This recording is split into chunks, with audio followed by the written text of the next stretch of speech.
қашан бәрі дұрысталады деп күтумен өмір өткізсеңіз де болады. Бала өссін, жұмыстағы шу басылсын, экономика дұрысталсын, ауа райы жайлансын,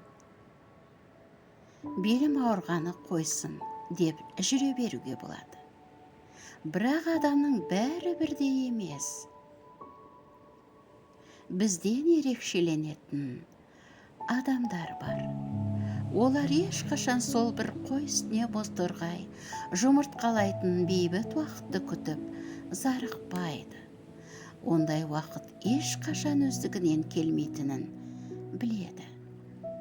Күтудің орнына олар нар тәуекелге бел буып әрекет етеді.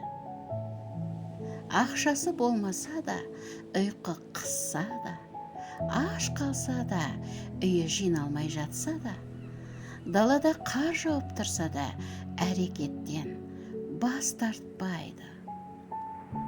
Олар үшін әрбір атқан таң сәтті күн. Авторы Сет Годин. Аударған Шынар Әбілда.